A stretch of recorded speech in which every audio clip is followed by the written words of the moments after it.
continuamos donde nos quedamos el día pasado, que lo último que habíamos visto era el versículo 56, que nos dice que María permaneció con Isabel y con Zacarías y pasado ese tiempo se marchó.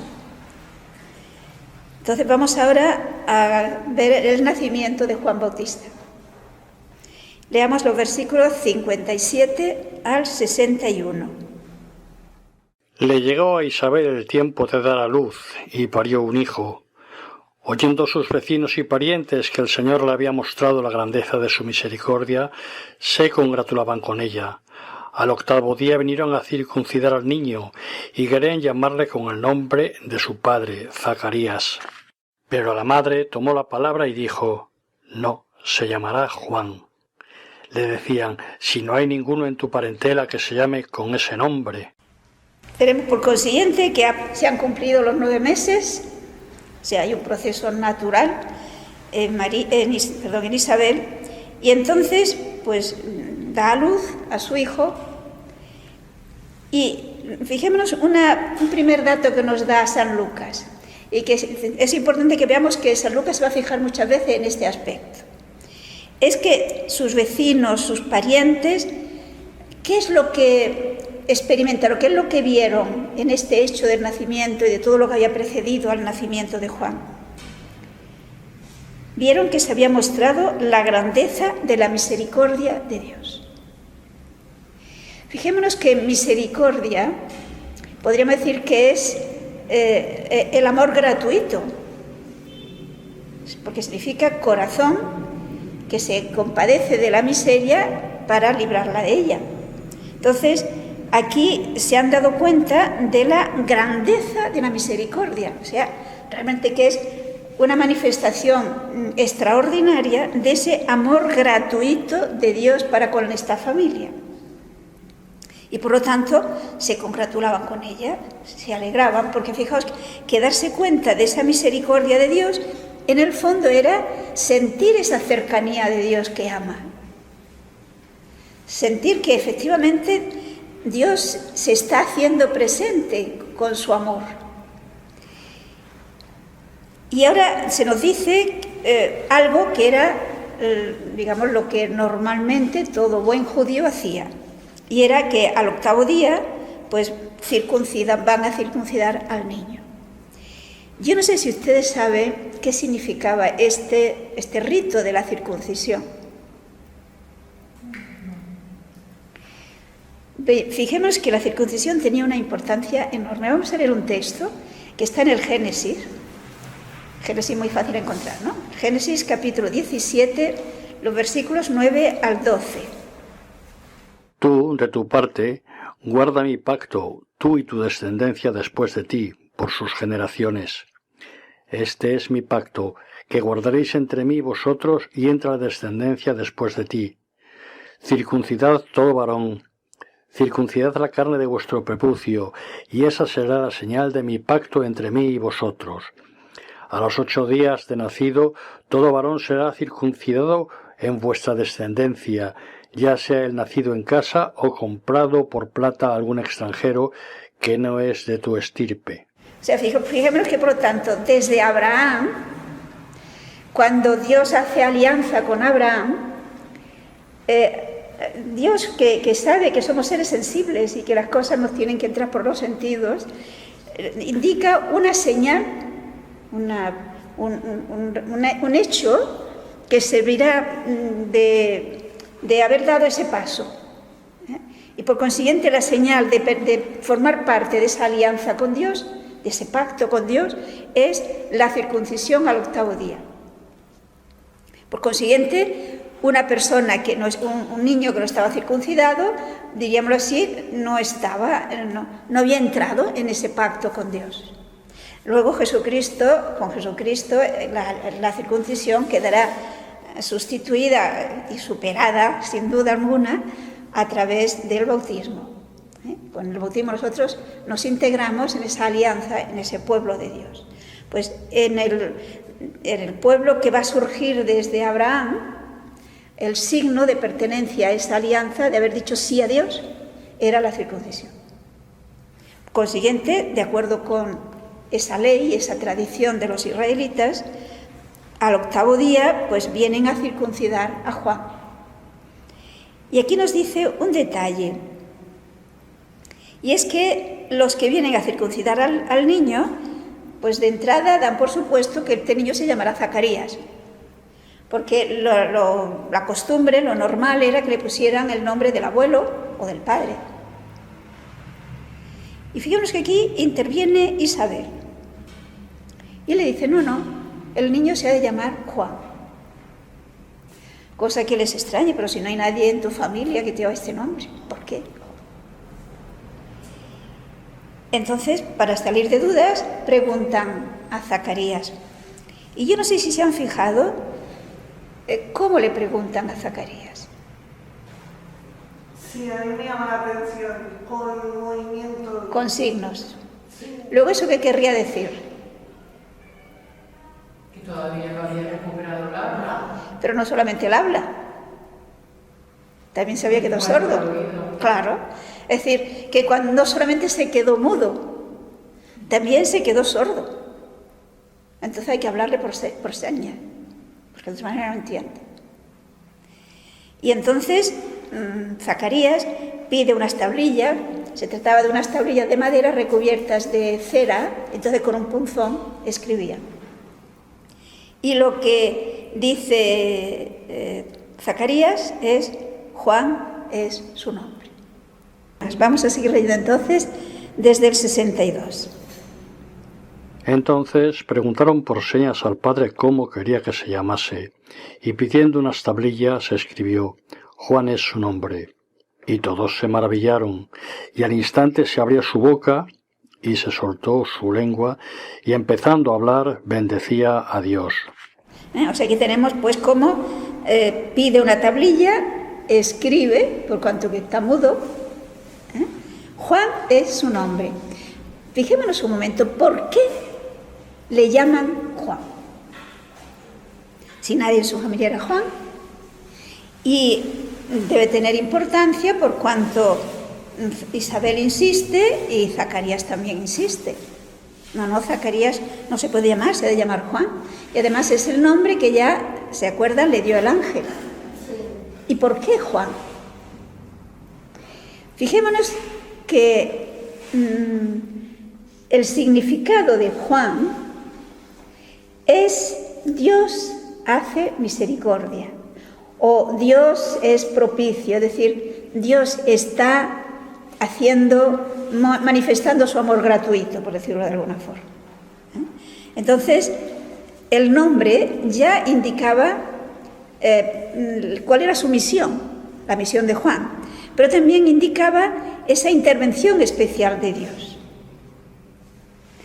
Pensemos que el nombre en la Biblia siempre tiene un significado y que indica la misión de la persona y la identidad de la persona.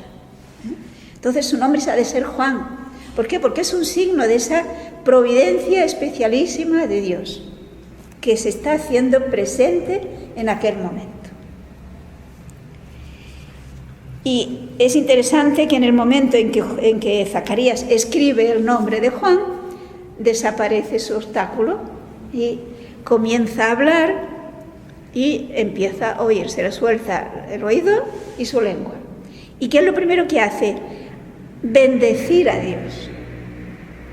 Por lo tanto, fijémonos que el nombre de Juan era muy importante, porque lo que decía antes de que somos seres sensibles, entonces aquí hay un hombre concreto, Juan, que ha sido objeto, es decir, que ha nacido porque Dios ha querido, por un milagro, y que tiene una misión, y por lo tanto su nombre mismo ya nos está diciendo cuál es su misión. El nombre mismo ya nos está diciendo que Dios es misericordioso, que Dios está haciendo misericordia. Por esto Juan es su nombre. Entonces les decía que claro, en ese momento se le abre la lengua, se les suelta la lengua y se le abren los oídos, y todo eso que había ido acumulando en su interior, esos 9 meses de espera y de vivencia, ahora lo que solemos decir vulgarmente, de la abundancia del corazón habla la boca. Y por consiguiente, pues explota, podríamos decir, en un canto de alabanza a Dios. Y bendice a Dios, y como veremos más adelante, pues el Espíritu Santo le inspira pues un cántico, algo semejante a lo que había pasado con la Virgen María. Pero San Lucas, antes de decirnos y de relatarnos ese cántico de alabanza de Zacarías, nos dice la reacción, lo que acontece entre los demás con este nacimiento tan extraordinario de Juan. Podemos leer los versículos 65 hasta el 67. Se apoderó el temor de todos los vecinos, y en toda la montaña de Judea se contaban todas estas cosas. Y cuantos las oían pensativos se decían: ¿qué vendrá a ser este niño? Porque en efecto la mano del Señor estaba con él. Zacarías su padre se llenó del Espíritu Santo y profetizó diciendo. ¿Qué quiere decir que se apoderó el temor de todos los vecinos? Esta es una expresión que aparece muchas veces, creo que ya nos ha salido otra vez. Pensemos que no se trata de miedo, sino de esa actitud reverencial, de ese sentirse pequeño ante la grandeza de Dios, que la están experimentando de alguna manera en aquel momento, ¿no? Entonces hay ese temor, esa reverencia, esa actitud de profundo respeto hacia una manifestación evidente de esa presencia de Dios, ¿no? Porque todos ven que efectivamente no es normal lo que está ocurriendo con este niño, Y entonces no solamente los que estaban allí presentes en el momento del nacimiento, en el momento de la circuncisión de Juan, sino que se va diciendo, lo van comentando. Cuando tenemos una gran alegría, una gran sorpresa, necesitamos decirlo.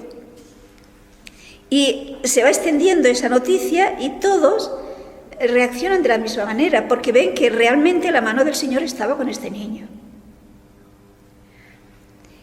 Y ahora Lucas nos va a contar ese canto de Zacarías. Vamos a leer solo el 67. Zacarías su padre se llenó del Espíritu Santo y profetizó diciendo. Fijémonos en este detalle. Zacarías se llena del Espíritu Santo. Y por consiguiente profetiza. O sea, recordemos que profetizar en la Biblia significa hablar de parte de Dios. No siempre se anuncian hechos futuros. Entre nosotros, en nuestro lenguaje normal, un profeta es alguien que anuncia lo que va a pasar más tarde. En la Biblia no. En la Biblia el profeta es el que habla en nombre de Dios. A veces dirá cosas que van a pasar después y otras no. La mayor parte de las veces no anuncia hechos futuros. Y ahora, movido por el Espíritu Santo, entona ese cántico que es como un salmo de alabanza, y como digo, algo semejante a lo que vimos del Magníficat, del canto de la Virgen. Podemos leer desde el versículo 68 al 70. Bendito sea el Señor Dios de Israel, porque ha visitado y redimido a su pueblo, y suscitó en favor nuestro un poder salvador en la casa de David su siervo, como lo había prometido por la boca de sus santos profetas desde antiguo.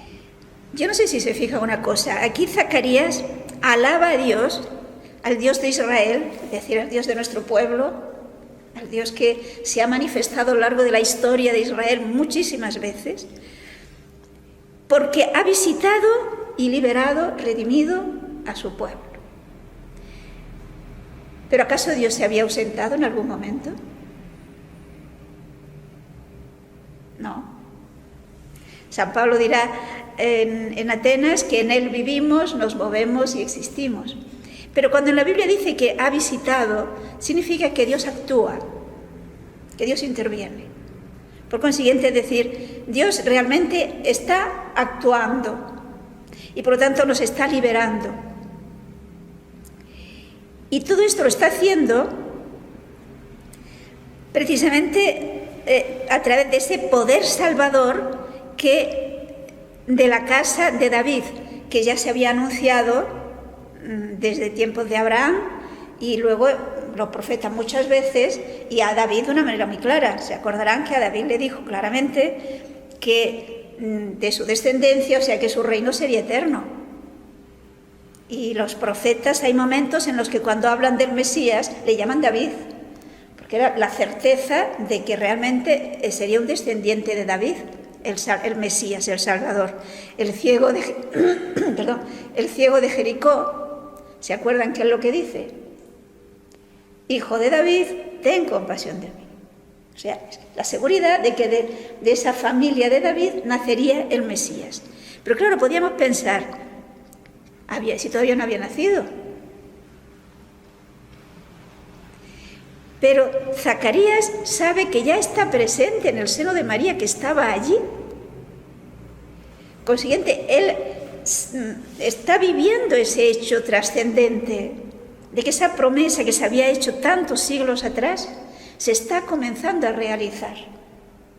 Y el Salvador, fijémonos que es una fuerza de salvación. Es un detalle que es muy interesante que lo veamos. Porque no es alguien que viene a, quiera yo o no quiera, me salva, no. Es una fuerza, podríamos decir, que pone a mi disposición. Si yo quiero, si yo lo acojo, me va a salvar. Porque ha venido a eso. San Juan nos dirá que Dios envió a su Hijo no para condenar al mundo, sino para salvarlo. Pero yo tengo que coger esa fuerza. Y esa fuerza me va a ir salvando poco a poco. Pero está ahí. Es como un manantial que si quieres beber está ahí. Pues Zacarías ve que ya se está comenzando a realizar esa promesa. Y tal como lo había prometido, podemos seguir leyendo el versículo 70, como lo había prometido por boca de sus santos profetas desde antiguo. Fijémonos que la primera vez que Dios anunció este Salvador, ¿se acuerdan cuándo fue?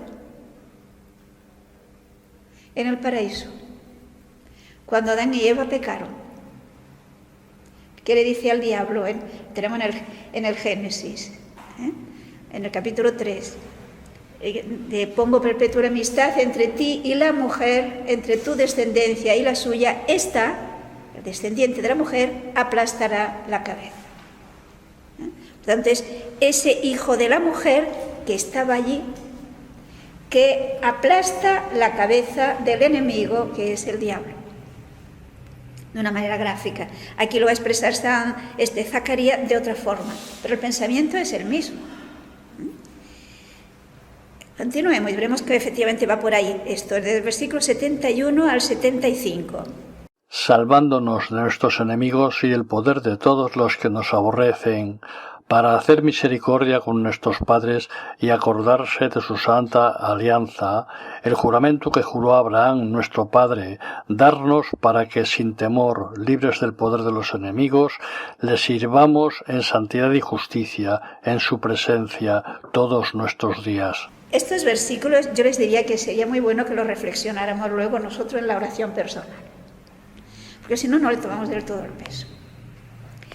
Observen que nos dice, ¿cuál será esa obra salvadora, esa fuerza salvadora? ¿De qué nos va a salvar?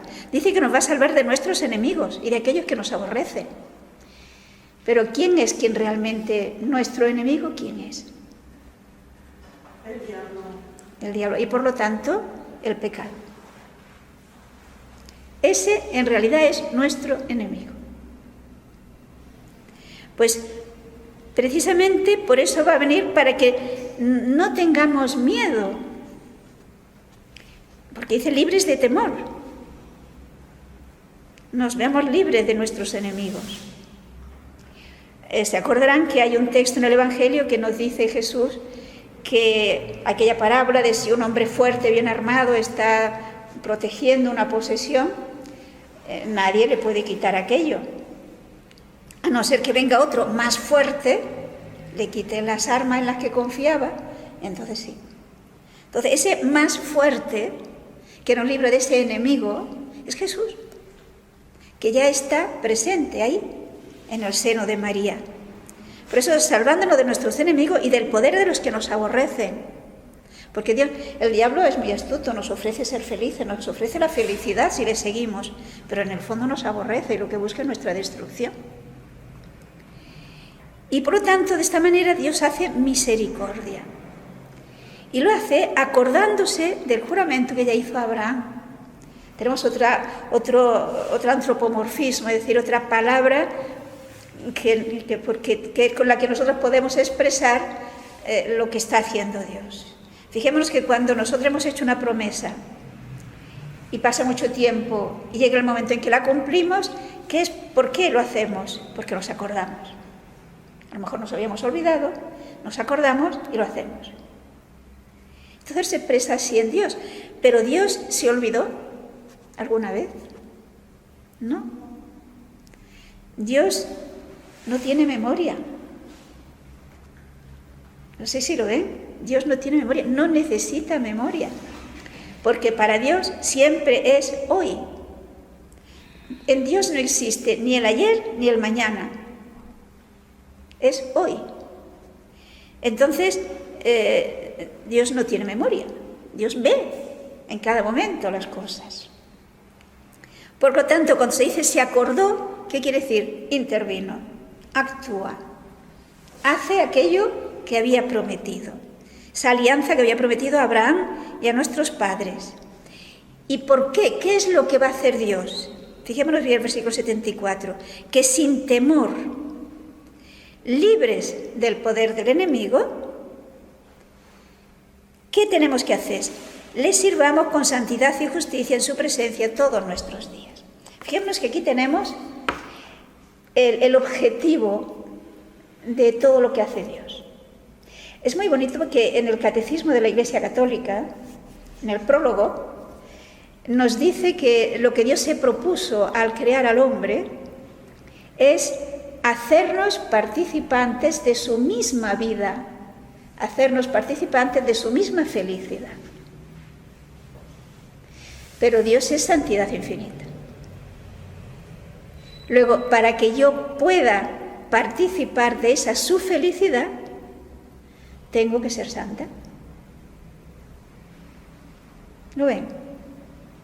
Por lo tanto, Dios, a través de Jesucristo, nos da la posibilidad de poder superar todos los obstáculos, todos los enemigos que podamos tener en nuestra vida, para conseguir la meta, que seamos santos en su presencia. Todos los días de nuestra vida. Y claro, podríamos preguntarnos, entonces, ¿la santidad está al alcance de todos? Sí. Ciertamente. Pero fijémonos bien, está al alcance de todos gracias a Jesucristo. Es decir, yo por mis fuerzas naturales, por mis medios humanos, no. No, yo por mis medios humanos naturales, no. Porque soy hija de Adán y Eva, tengo la inclinación al mal y tengo todas mis limitaciones. Pero si acepto y acojo en mi vida esa fuerza que Dios me da, que es Jesucristo, con todos los medios que Jesucristo me ha dado y que los ha dejado en la Iglesia, claro que puedo ser santa. Claro que puedo ser santa. Es más, si no soy santa, es porque he defraudado a Dios. Si no soy santa, no digo que sea santa ahora ya.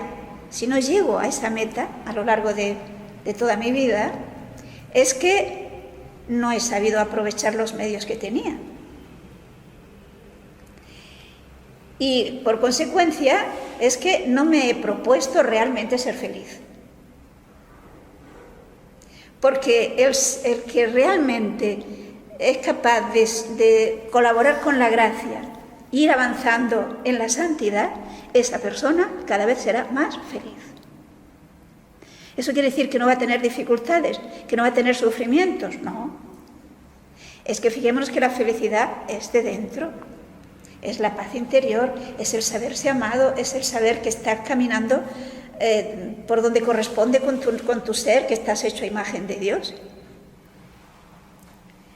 Por consiguiente, fijémonos que cuando nos dejamos vencer por todo aquello que sabemos que no es lo que Dios quiere, en realidad estamos, ¿cómo diría yo?, nos estamos haciendo daño a nosotros mismos. porque vamos perdiendo la paz, vamos perdiendo la alegría, vamos perdiendo la ilusión. En cambio, el que va superando etapas, con la ayuda de Dios, sin ella no podemos, porque Él ha venido a que lo podamos hacer. En realidad, cada vez tendremos más paz, más plenitud, más sentido de la vida, en una palabra, más felicidad. Esto es así. Hay un texto de la carta a los Efesios, que San Pablo nos lo dice también muy claro. Si quieren pueden buscar en la carta a los Efesios, el capítulo 1, los versículos 3 y 4. Efesios está, cuando terminan los evangelios, tienen los Hechos, Romanos, Corintios, Gálatas y Efesios. Romanos y Corintios es larga, pero luego Gálatas es una carta más cortita, y después de Gálatas tienen Efesios. Capítulo 1, versículos 3 y 4. Bendito sea Dios y Padre de nuestro Señor Jesucristo, que en Cristo nos bendijo con toda bendición espiritual en los cielos, por cuanto que en Él nos eligió antes de la constitución del mundo, para que fuésemos santos e inmaculados ante Él en caridad. Pensemos que es precioso este texto, este canto de alabanza, lo que contempla Zacarías bajo la luz del Espíritu Santo. Este niño que acaba de nacer, que tiene 8 días, será llamado profeta del Altísimo. Tenemos otra vez la palabra profeta. Es decir, será alguien que va a hablar al pueblo en nombre de Dios. ¿Y qué es lo que va a hacer hablando al pueblo de parte de Dios? Pues va a preparar los caminos a ese Mesías, a ese hijo de David, que vendrá a darnos la salvación. Irá delante del Señor preparando sus caminos. ¿Y cómo va a preparar los caminos? Porque evidentemente no se trata de caminos físicos, se trata de los caminos morales, o sea, de la actitud de las personas que iban a recibir a Jesús, iban a recibir al Mesías. La manera como va a preparar el camino al Señor Juan es dar a conocer al pueblo esa salvación, decirles que está el Salvador, que hay que ponerse a tono para poderlo recibir y que viene precisamente para remisión de los pecados. Fijémonos que aquí tenemos cuál es el único obstáculo de nuestra felicidad. ¿Se han fijado cuál es? El pecado. Ese es el único obstáculo de nuestra felicidad, el único obstáculo de que podamos desarrollarnos plenamente esta naturaleza que Dios nos ha dado. Porque no olvidemos que Dios nos ha creado a imagen suya. Por consiguiente, si Dios es amor, nos ha creado para amar. Y para amar y para ser amados. Nuestra relación con Dios ha de ser una relación en ese sentido. Pero no olvidemos que amar no me refiero a sentimiento. Porque a veces confundimos amor con sentimiento. Y no siempre el sentimiento está a tono. Si nos fijamos, nuestros sentimientos no los podemos controlar, van y vienen. A veces sí, estamos de acuerdo con ellos, pero a veces no. Entonces, cuando se refiere al amor, se trata de la actitud vital de la persona, esa actitud de darse, de buscar el bien del otro, de ayudar al otro. Fijémonos que lo contrario del amor es el egoísmo. El egoísmo es yo el centro. Y busco que todos me complazca, que todos hagan lo que a mí me gusta, que todos busquen mi comodidad, mi bienestar. Eso es el egoísmo. El egoísta nunca será feliz. Nunca. Porque nunca estará contento. En cambio, si vivimos de acuerdo como Dios nos ha creado, que nos ha creado para amar, es cuando vamos avanzando por ese camino de la santidad y por lo tanto de la coherencia con nuestro ser y por lo mismo pues la felicidad. Y nos dice que ese anuncio de la salvación de nuestros pecados es, fijémonos que la palabra es preciosa, por la entrañable misericordia de nuestro Dios. Es decir, un amor entrañable, el que Dios nos tiene. Y eso es lo que Juan va a anunciar para que haya esa preparación en los que le escuchan. Y con la venida del Mesías, ¿qué es lo que va a ocurrir? Pues que nos va a visitar el sol que viene de lo alto. y al venir ese sol va a disipar las tinieblas que hay en el mundo. ¿Y qué son las tinieblas de las que se refiere aquí? En la Biblia, tinieblas suele ser pecado, muerte, mal, en una palabra, ignorancia. Todo eso son tinieblas. Entonces, el hombre, el ser humano, como consecuencia del pecado, camina en tinieblas. Hay un texto que es muy bonito, que lo tenemos en el Evangelio de San Juan, en el capítulo 8, el versículo 12. Juan está a continuación de Lucas. Otra vez les habló Jesús, diciendo: Yo soy la luz del mundo. El que me sigue no anda en tinieblas, sino que tendrá luz de vida. Fijémonos que este versículo es precioso y es muy iluminador, ¿no? Jesús es la luz del mundo, lo que dice Zacarías, ese astro, ese sol que viene de lo alto. Y Jesús afirma categóricamente que el que le siga no caminará en tinieblas, sino que tendrá la luz de la vida, es decir, tendrá siempre luz para saber entender su vivir diario, que a veces tenemos cosas que nos ocurren que pensamos, ¿y esto ahora por qué? ¿Y para qué? ¿Y por qué a mí? Bueno, pues Él es la luz que nos ilumina y que da sentido a nuestra vida. Nos hace ver que todo tiene sentido, que todo tiene una finalidad positiva. San Pablo nos dirá que Dios hace que todo sea para bien de los que aman a Dios. Pero para poder ver eso, tenemos que dejarnos iluminar por ese sol que viene de lo alto, que es Jesús, que es la luz del mundo. Y Él nos dice muy claro y muy bonito, ¿no?, que el que le sigue no caminará en tinieblas. Yo creo que todos en algún momento de nuestra vida hemos caminado en tinieblas. No sabemos por qué pasaba y de dónde venimos y qué sé yo. Nos resulta desconcertante la situación. Pues si nos dejamos iluminar por Cristo, no caminaremos en tinieblas. Porque es esa luz que viene de lo alto y que va a iluminar a los que están sentados en sombra de muerte. Es un texto que es un texto que cita de Isaías, en el que se habla de precisamente Galilea, la zona en la que vivían no solamente judíos, sino también personas que no eran judíos de religión, por decirlo así. Entonces allí había mucha más ignorancia, mucho más ambiente de pecado.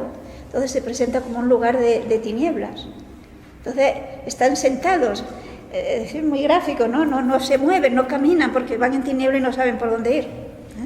Pues Él vendrá precisamente para iluminar a esos que están sentados en sombra de muerte.